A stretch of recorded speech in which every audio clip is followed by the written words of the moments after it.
Well, it's a bit of a whiplash. I got to be honest with you. In the same week, having being exposed to the horror and the grit and the grim reality of The Last of Us Part 2, and then going to watch an episode of Barney and Friends. It's a little bit of sweet and a little bit of sour. Maybe a bit too much on either side of the spectrum. What left you more chilled and thrilled? Which sent shivers down your spine?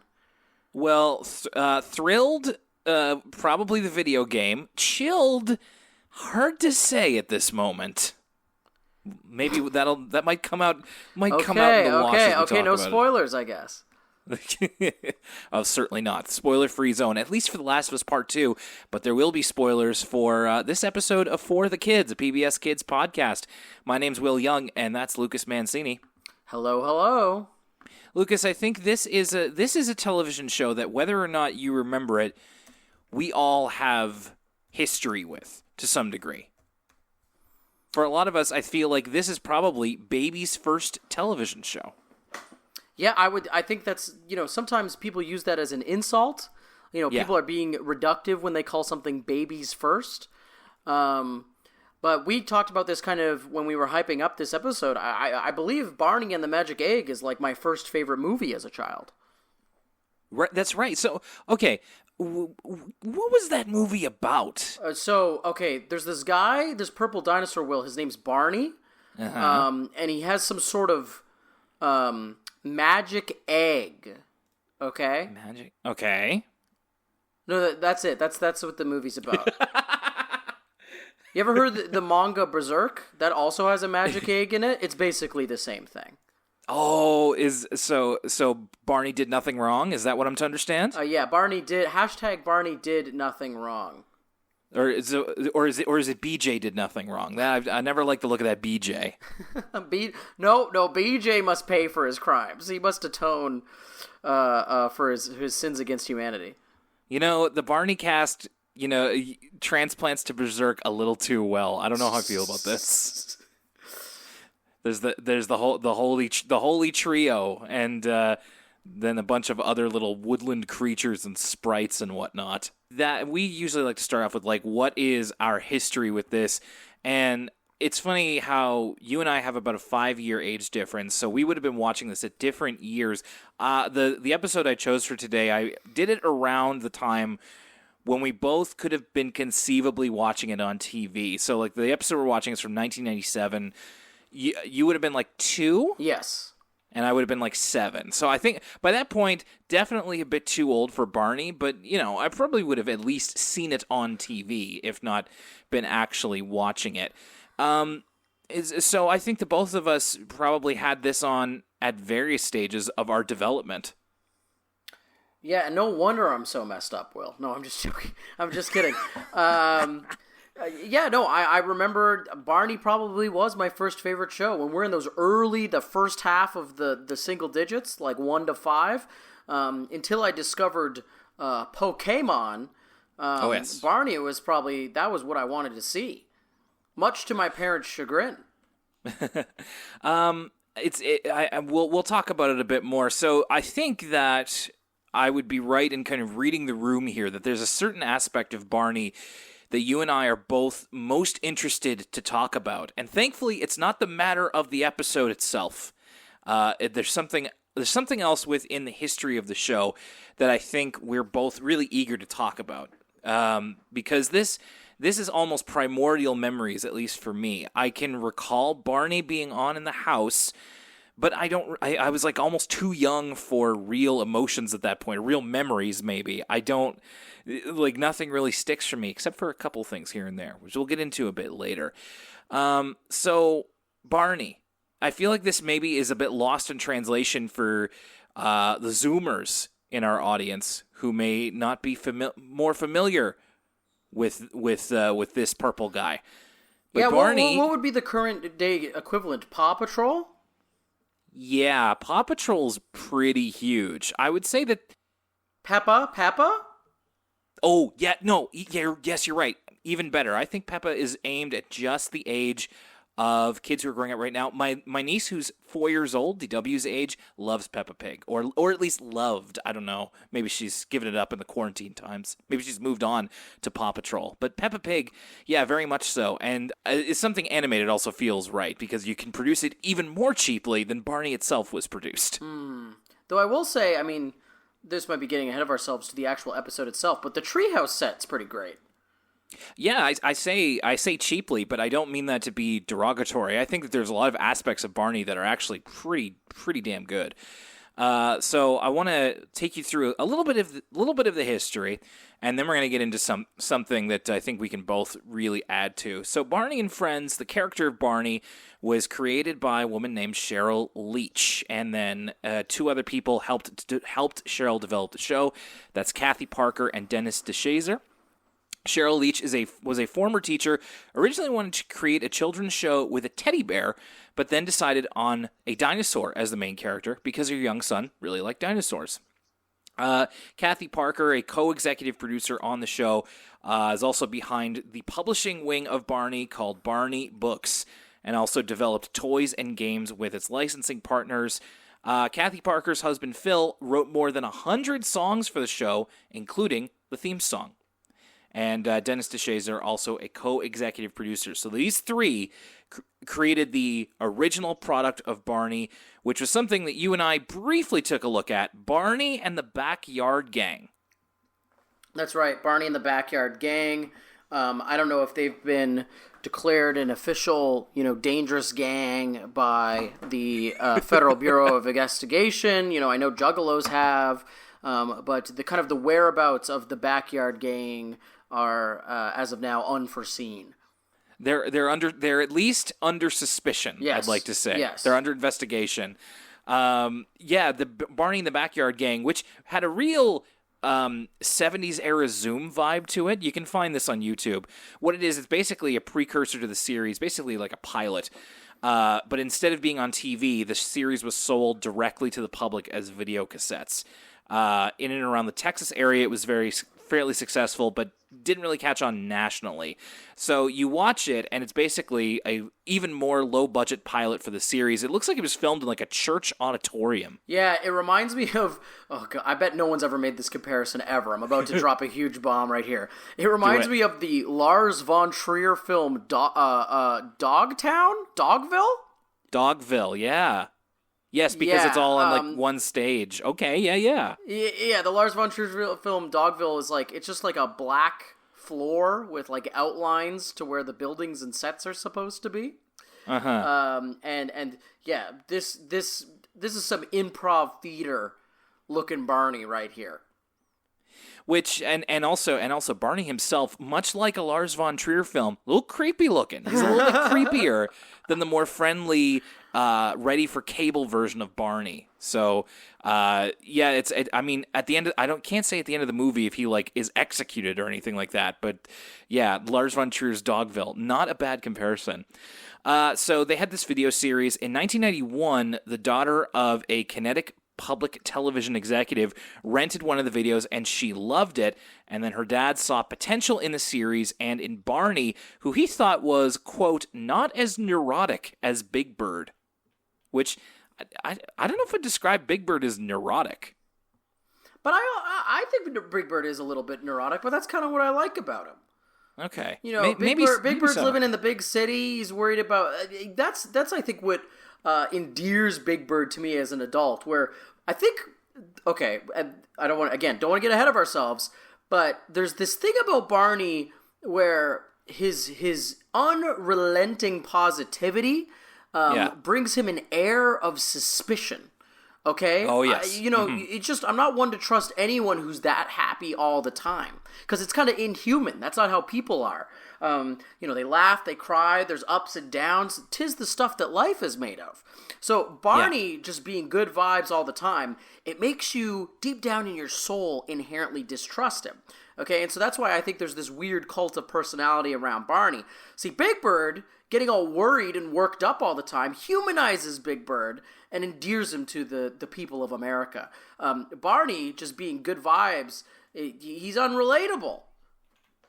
Yeah, and that's actually you're jumping ahead of me a little, but that's something that was a criticism of Barney at the time, is that a lot of television critics saw him as too positive. In fact, when I was kind of looking through the reception section of the Wikipedia page, it was like some critics believe he informed the millennial generation for being entitled because of how positive he is. And just like, I don't know if I believe all that, but there is something to say about like it. Very representative of the positive side of life, not so much the negative, which isn't necessarily as beneficial to kids' development as you might think. But I don't know, in the end, how much this might be concerned with development. Yeah, what made the boomer generation assholes? Like I Love Lucy? That damn Howdy Doody. He's always out for himself, always talking about buying houses. So officially, Barney and Friends, the show, was commissioned by Connecticut Public Television, debuted in 1992. It was almost instantly a massive hit with its core audience, which is from around ages 1 to 8, even as high as age 8. PBS initially denied funding it beyond the first 30 episodes, but CPTV organized letter-writing campaigns through what was called the Barney Fan Club, which is basically a bunch of parents who liked and who had kids who liked Barney, and so it was encouraging parents and children to demand more, and they were eventually able to wring more money out of Uncle PBS's pockets. So just funny, one of those classic examples of hindsight being 2020 of PBS almost turned down more Barney before it even got as big as it would get. So Barney ended up running for 14 seasons from 1992 all the way to 2009. So probably all of our patrons who are listening to this at some point have watched Barney in their very young development. Over 200 episodes were produced out of Dallas, much like previous episode Wishbone. Something about Dallas. They love making kids shows up there. There's got to be some sort of tax credit or something. Yeah, also, that's probably I want to see some of those 2009 episodes of Barney. Like, what is he downloading? Like, boys and girls, let me get out the iPad. I thought you were going to say, let's download LimeWire. LimeWire. Well, 09's a little bit late for LimeWire, but he is like, I have to farm my crops in Farmville. Oh, there you go. My Facebook profile picture is a landscape. Can't wait for Obama to be elected. Yeah. Totally. John McCain says he's not even an American. Like, yeah. But he did say he's a super duper human being. Oh, man. So, of course, Barney, insanely marketable. He had dozens, if not hundreds, of videos. The Wikipedia list for all of his video releases is really, really long. I could not count it all myself. Several specials that were also put on video, like Barney Live in New York. There's a lot of, like, Barney Live at this location. I'm just like, can we get Barney Live at the Apollo? Oh, my Barney Def Jam Barney? Yeah, totally. Something like that. Some boys and girls drive like this, but other boys and girls, they drive like this. Oh, God. Sorry, that really got me. Believe it or not, there were also Barney video games, like Barney's Hide and Seek game for the Sega Genesis. Which I've played. I've played Barney's Hide and Seek. You played it? Tell me. Yeah, tell me about it. Tell me. A girl that lived on my cul-de-sac when I was a little kid had a Genesis.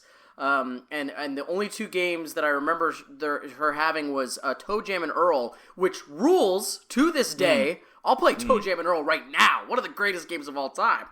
And the other game was Barney's Hide and Seek, which we barely could understand how to make it work. It was just aggressively unfun. Okay. Well, I mean, I certainly wouldn't expect that much from a Barney video game, but good to know, I suppose, that it wasn't worth your time. From the screenshot I saw, I was like, this looks barely like a PC DOS game. Other stuff, like he had a show at Universal Studios. He, of course, had a movie that we talked about. And there's potentially going to be a new Barney movie coming soon. Last year, they announced that there is going to be a Barney movie in the works with Daniel Kaluuya from Get Out potentially starring in it. Of all the people that I could have guessed. Yeah. Is he Barney? I don't think so. I imagine he's going to be like Barney's human friend, who is like so we don't have to look at Barney all day. He seems a little old to be Barney's buddy. Well, you never know. Maybe they're like college pals or something. Yeah, exactly. Barney just puts the spoon around the teacup, and well, it all goes wrong from there. I would have voted for Obama 3 times if I could have. It's a fun voice to do. Surprisingly, Barney, I kind of thought that maybe he might have brought in the awards, but I only was able to find one Daytime Emmy Award that Barney won. It was actually a tie for Outstanding Live and Direct-to-Tape Sound Mixing that he won in 2001. It was tied with Who Wants to Be a Millionaire. So not exactly a critical darling was Barney, although it made a lot of money. Also, have you heard the Who Wants to Be a Millionaire theme song? Or when they get to the final question, the dun-dun-dun-dun. That's some world-class sound mixing right there. It's a really good point. The sound on Who Wants to Be a Millionaire is iconic, so I guess Barney was lucky to be considered in that kind of stratosphere. So before, of course, we talk about the episode, this is the last kind of history part that I wanted to talk about, and this is something that is a big part of both of our childhoods. Not so much the popularity of Barney, but the backlash against Barney, and the bad reputation that dinosaur got among television critics, parents, and of course, our fellow kids, including ourselves. I'm sure we've all dabbled in our own version of Barney hate in our time. Yes, Will, have you heard of a little website called Newgrounds.com? Of course. Now, I must defer to you on this because I kind of I was a very conscientious little boy, so I was like, I shouldn't go on Newgrounds or I'll get in trouble. So and the reason I'm such a sick, twisted individual is because I was like freebasing Newgrounds. I was like, inject that Newgrounds right into my veins. This is what I'm 11, and this is funny. So, do you remember what the specific anti-Barney humor was, let's say, on a place like Newgrounds? It was very much the Venn diagram between the kind of humor you would see around Barney, and the kind of humor you would see around George W. Bush and Osama bin Laden, where like it was a circle. Yes. Okay, so it was like in the games where it's like shoot Barney, like the unlockable character would be like George W. Bush. Like they were, it was the exact same, barely even jokes. It was all, first of all, it was mostly very violent. It was like kill Barney, murder Barney, kill Osama, murder Osama. And that was essentially, or Barney swears. That was the Barney swears.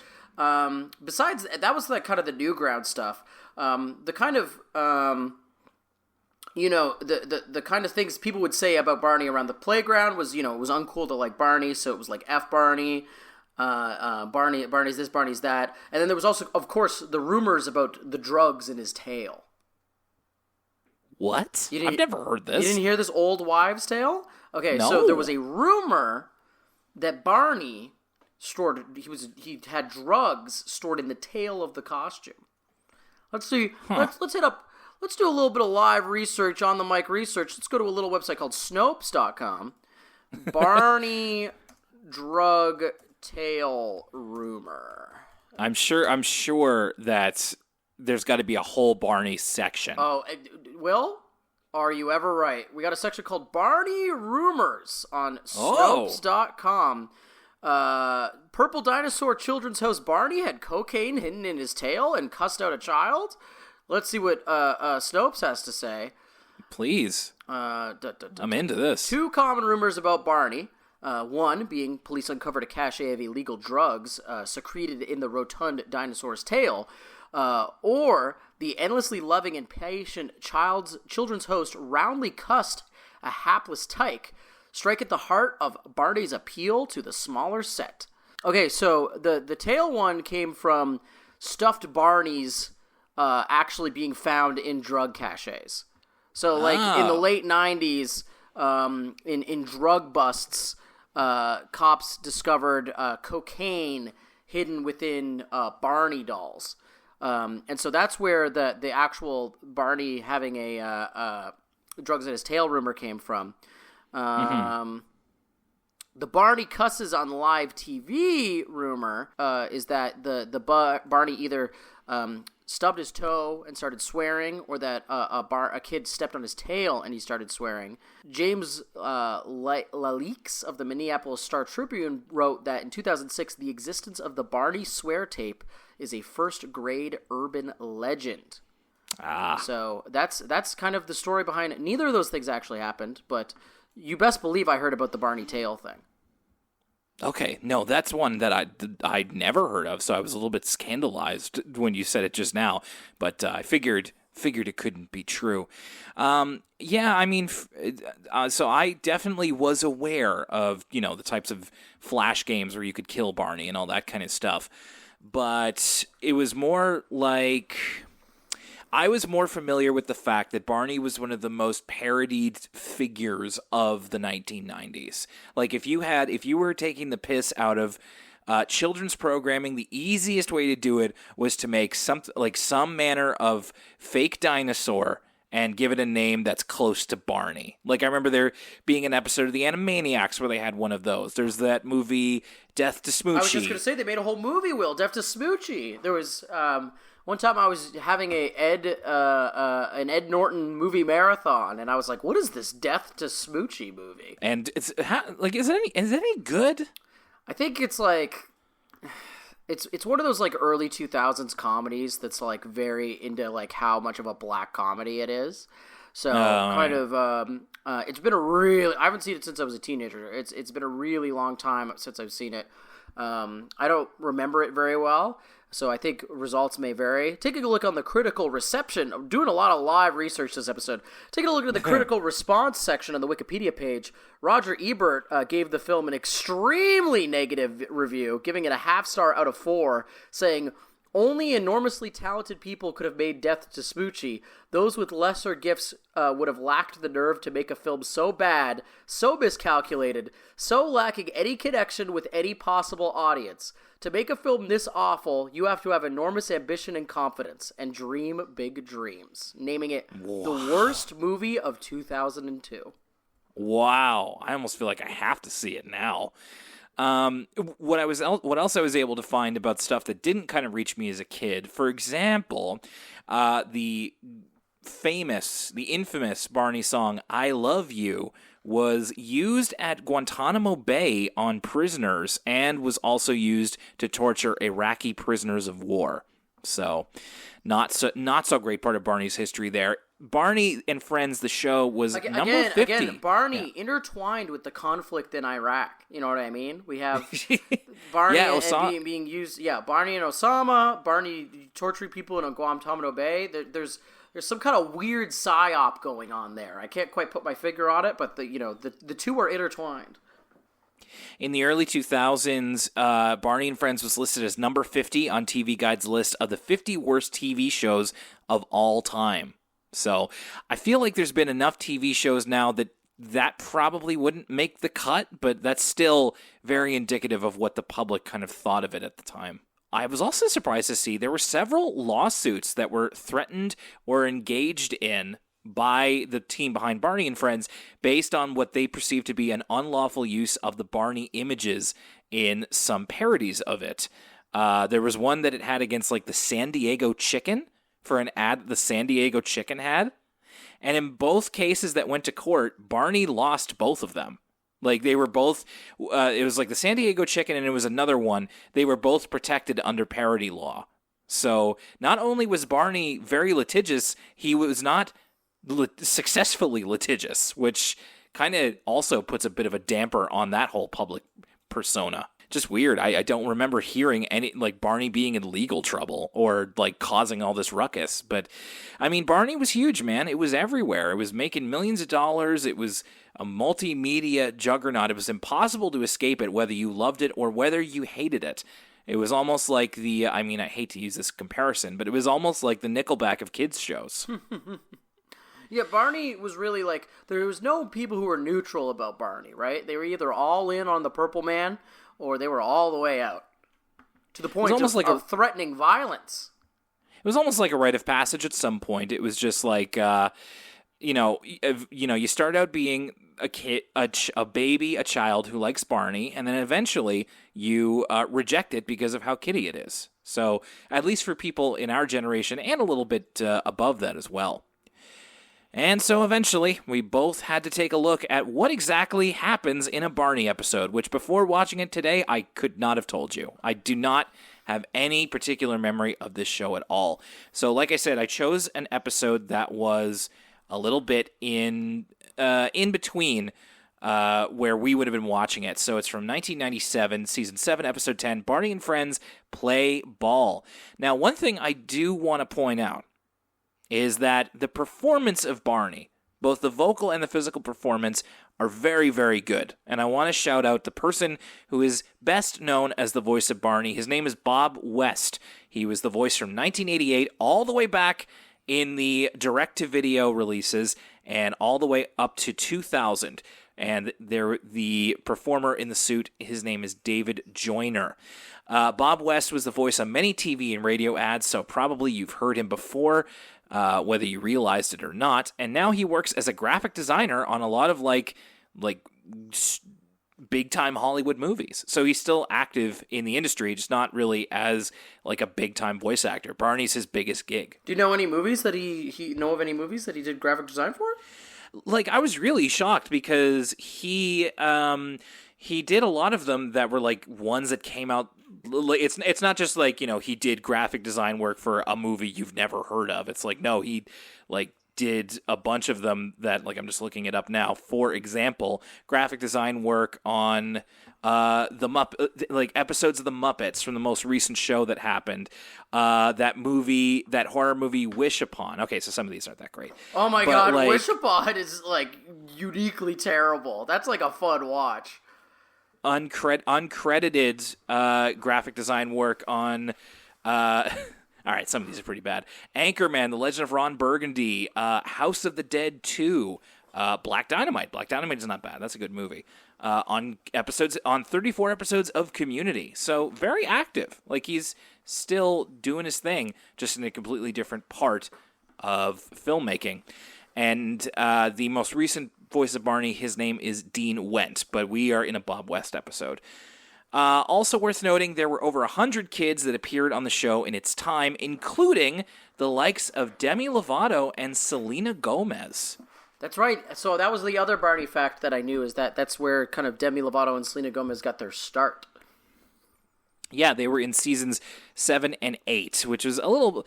I was tempted to do that one, and some of our patrons told us about that, and I'm like, I want to try and do one that I maybe could have actually watched as a kid. Just to see if anything fired in the brain.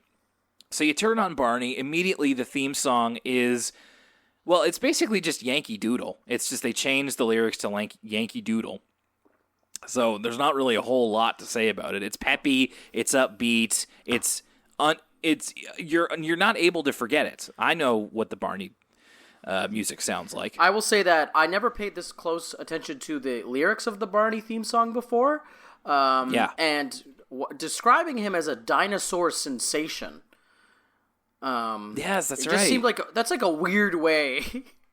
A dinosaur sensation. Yeah, I guess you're right. That is a little strange. But yeah, and it's funny you say that because for me it was like as soon as I turned Barney on, I just let the lyrics wash over me, and I'm just like, oh yeah, this clicks on something in my brain, in the computer that is my brain. So I can't say that I was paying. Well, I'll be completely honest with you. I can't say I was paying terribly close attention to every single thing in this episode, as we'll kind of get into. The main idea behind this episode, the action that starts everything, is that, by the way, you can find these. I believe these are officially uploaded on YouTube. This is like an official YouTube uploader for all of these episodes. So Barney builds what's called a Vendaball machine. Vendaball is like, it sounds like an exuberant German phrase. You know what I mean? Vendaball. Yeah, because it's kind of got that same lilt as like Wunderbar, yeah, like that kind of thing. I was also like, Vendaball sounds like the last name of a Formula One driver. Marcus Vendaball. Yeah. I wonder if there is an actual ball vending machine, because I've seen a lot of wacky, crazy vending machines in the last couple of days. I've seen one for pizza. I've seen one for rice. I've seen one for ice cream. So there's got to be like one where you can just buy different kinds of balls, right? I mean, that would be useful, right? You go to the park, we don't have a basketball, you get one out of the ball vending machine. I had to buy a basketball the other day, and then I had to walk into a store like some kind of chump. If there was just a vending machine at the park, it would solve all my woes. Surely in like Japan or something, there's some kind of ball vending machine. So I think the biggest positive of this show is that the whole time I'm looking at Barney and I'm looking at the fact that this is like it's a giant dinosaur, but the actor moving around in him is so light on his feet. And they're also they do a really good job at matching up the Barney lip flap with the vocal performance. And I think that like I said, the performance that goes into Barney is really, really good. And I think it would have to be in order for this show to be kind of remembered as this huge touchstone of 90s children's entertainment, if you will. I will say that the one thing that stuck out to me as odd about Barney that I didn't remember is the way his like chin moves when he's talking. He looks a little bit like it's almost got that vibe of when they put the peanut butter on the horse's mouth to make him. Oh, talk. sure, Mr. Ed. Or it kind of looks like he's like tweaking a little bit, like he's got a little bit to him. Well, and he also doesn't have any lips as well. He's got teeth. Like his mouth just ends and teeth happen. And also, it's not that he's got individual teeth. He's kind of got two sets of one giant single tooth that line the top and bottom of his respective gums. So to me it looks like kind of almost a stereotypical, like one of those broad grins you'd see in a comic book, where it's just like, oh, the traditional handsome male, and I don't know, it's just it wigs me out a little bit, but that's okay. Like that's okay. Otherwise, like they softened Barney's eyes from the original video presentation, so he does look a lot more friendly, and I think the voice. I mean, if you're listening to the voice all day, like if you're a parent and your kid's got Barney on all day and you're listening to the voice, you're gonna go crazy. But I think it's perfectly fine as like a friendly. It is just a little bit too friendly, as you said, Lucas. It's a little, you and I as grown men are like a little sus of the constantly smiling Barney. Yeah, it sounds like he wants something from me. Yeah, like he's trying to butter you up, just like, hey, Lucas, you got $10 you could give me? Yeah. Lucas, let me hold a 10-piece, why don't you? You know I'm good for it. How about you front me on this one, Lucas, and I can get you next time? Come on, Lucas, it's me, Barney. We go way back. This is starting to turn into Alf. This is starting to sound a little bit like Alf. It's starting to get a little bit, hey, somebody stop me. Give me a cat. Whoa, hey. Did you see Alf showed up at the Summer Games thing? Yes, I'm to understand that Alf invented Hatsune Miku. Which we all, listen, if that is the case, I thank Alf dearly for his contribution to the culture. Oh, of course. I think that Alf has probably done more than Barney, if that remains to be true. Otherwise, Alf's just going with stolen valor here. So a big part of a Barney episode is the songs, and the songs are fine. They're just very, very basic, and they all kind of have they're in the same key. They all kind of sound the same. So I got here like, Barney sings about balls, and they're throwing balls around, like ball's a good toy for girls, and ball's a good toy for boys, and all this. Like, there's only so much you can say. They end up getting a bunch of different balls from the ball vending machine. They get like a baseball, bowling ball, golf ball, and they all learn how to play these different ball-related games. But Barney is very insistent: do not press the bottom button. Now, there was a song that they did There's a thermonuclear warhead down there. Those are the detonation codes. Turn your key, sir. Well, BJ, it's time to do what must be done. The song that they did before they started doing all these sports, where it's like the exercising song, that unlocked something in my brain. I've definitely heard that before. So I believe, I wouldn't be surprised if they did this song before where they're like kind of warming up. I forget exactly the tune of it, but I'm pretty sure I've heard that one before at some point in my long life. We, at some point, get the arrival of Barney's second baby bop, the green dinosaur. The green, I think she's a Stegosaurus? If Barney's like a T-Rex. Triceratops. Triceratops, thank you, sorry. So yeah, Baby Bop was played by an actor named Julie Johnson, who her biggest claim to fame is playing Baby Bop for over 2 decades. So from the time the show started to even after the show ended, like when Barney has showed up, if you got Baby Bop there, it's probably Julie Johnson. Man, it's just kind of freeform here in terms of the notes. Like I have, Barney at one point, the kids argue about who has the next ball. It's like sings a song called "It's Not So Tough to Share Your Stuff." Very basic kind of stuff of just teaching you how to play these games, reminding you to share. Barney believes in the scientific truths of Marxism, okay? Not so tough to share your stuff. From each according to its ability, to each according to their need. He's a class ally, that Barney, so he will not be up against the wall. Yeah. Compared to other more capitalist views of children's programming that we might have talked about before. I mean, it took me a little over halfway watching this video. It's like the whole episode is 26 minutes long, which is longer than an Arthur episode. So I was about halfway through, and I was just started to skip over the songs. And the rest of the plot is essentially, I forgot about these little squirrel people. Yeah, okay, so I'm glad you brought that up. I forgot about the squirrel people, too. They're kind of like, what's their name? Something in Waldorf? The 2 guys from... Statler and Waldorf, they're like a really unfunny version of Statler and Waldorf, where they're commenting on what's going on in the episode, but unlike Statler and Waldorf, they're not being mean about it. They're just simply kind of reiterating what's going on. Yeah, it's Scooter is the name of one of them, and he is the one he's kind of a satanic figure in this show. He tempts Baby Bop to press the bottom button because he wants to see what'll happen. It's just like a little bit of Garden of Eden imagery here. So Baby Bop does press the bottom button, and it's like a bunch of like balls that you'd find in like a ball pit kind of thing. And she and the kids help to clean up, and they do the cleanup song, which, if you haven't heard it in Barney, you've probably heard it in preschool. The clean up, everybody, da-da-da. So I definitely heard it in preschool, might have also heard it in Barney. It was another, like, activation phrase for millennial.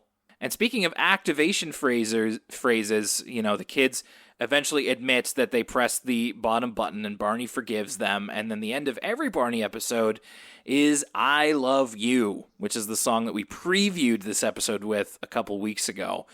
I feel like this song has to be one of the biggest touchstones of the 1990s that nobody talks about. But it's one of those things where it's like we all know what song this is. We all know what it sounds like, but nobody ever talks about it. I feel like at the time it was a big cultural touchstone, though. This would be the thing.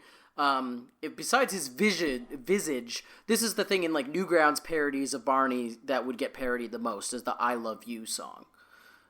Sure, there's a whole Robot Chicken sketch. Exactly, very much that in line with that level of humor. I remember repeating the "I Love You" song. That's kind of the only song besides the theme song that I remembered from Barney. So yeah, this and Barney kind of go hand in hand in my mind. Oh, that sounds really cute. I would love to be in the room with baby Lucas while he's repeating "I love you." That's so cute.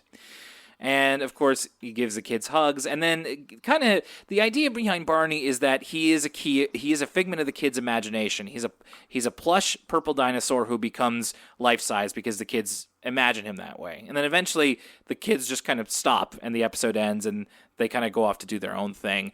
And then Barney narrates the end of the episode, which is just recapping the episode you saw. One of those kind of chilled, very early children's show things where it's like when we watch the Teletubbies, they were often repeating stuff and repeating segments, and this is kind of very much it.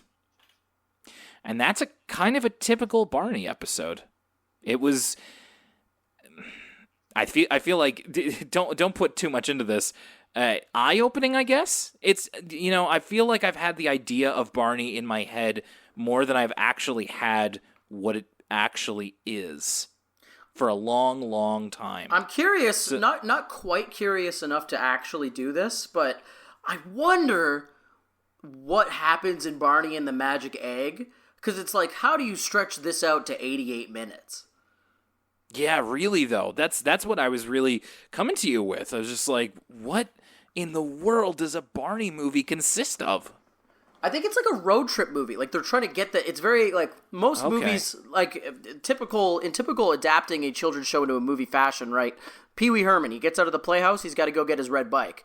I believe in Barney and the Magic Egg, he's got to get that magic egg back.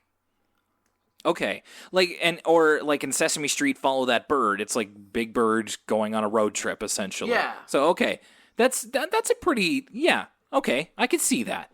I was far too old to be watching Barney by that point, so I'm glad at least one of us did. So what did you make of this? I don't think that either of us, we're not gonna, watch the rest of the season of Barney, or I don't think we're necessarily holding it up as like, wow, this was quality children's entertainment. But like, what did you make of this? Yeah, no, I was surprised by how much of it just was the songs. It's not really a plot based show, right? Like it's simply the kids are presented with something to sing about. They all sing with Barney, and it's mostly just singing and dancing. It's very similar to something like The Wiggles.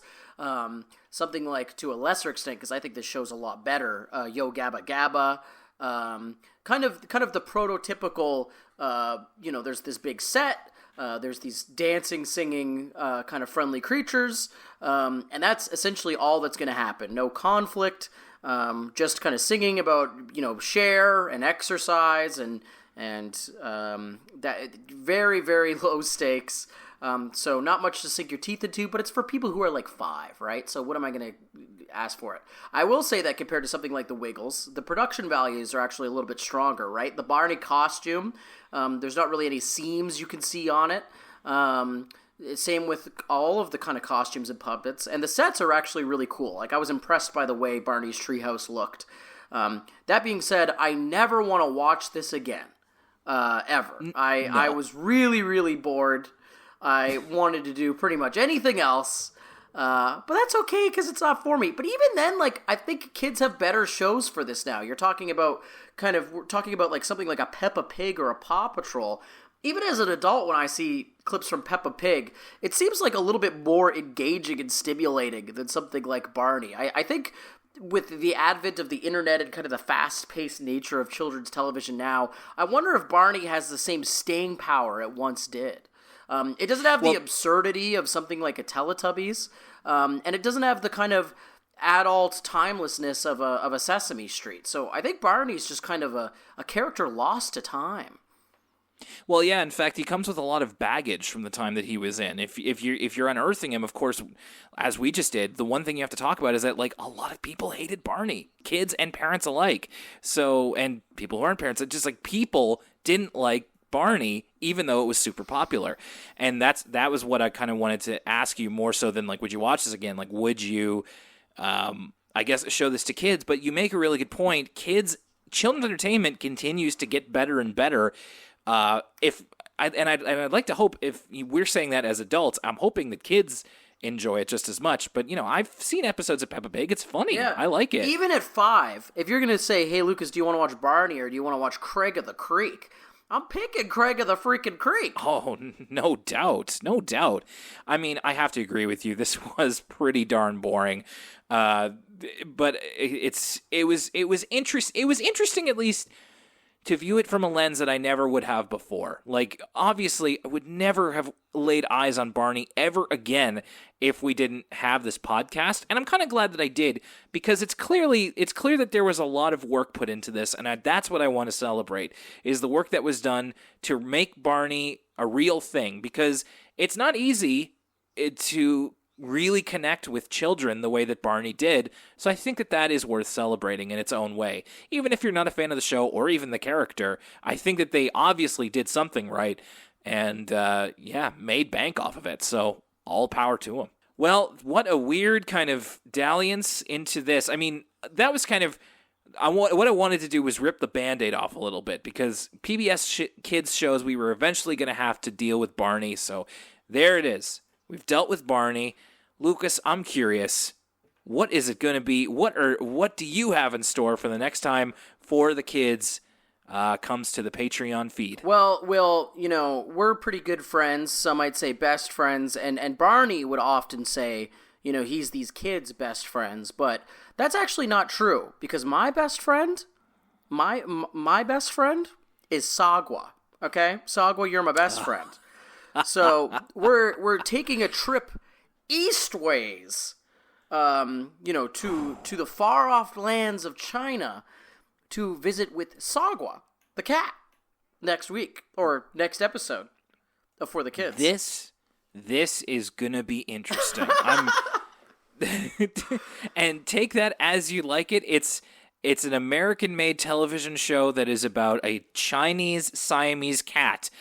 And I remember watching quite a bit of Sagwa. So I will be interested, I'm thinking of the theme song right now. I'll be very interested to go back and watch an episode of Sagwa the Chinese Siamese Cat. Very good pick. And that's something that I'm really interested to dig into, especially the public reaction to it, which I wouldn't have been privy to at the time. So there you go. Next episode of For the Kids, we are going to be talking about Sagwa. I'm going to have to get used to saying Sagwa all this much. It's It's just gonna be a weird ASMR thing. Well, good pick, Lucas. Any more to say about Barney before we say goodbye here? No. I think it's time. Much like Smoochie, I think it's just time to put Barney to rest. He's going back into the PBS vault. Hopefully, never to be heard from again. Strong words. That's Lucas Mancini. I'm Will Young, and that was PBS.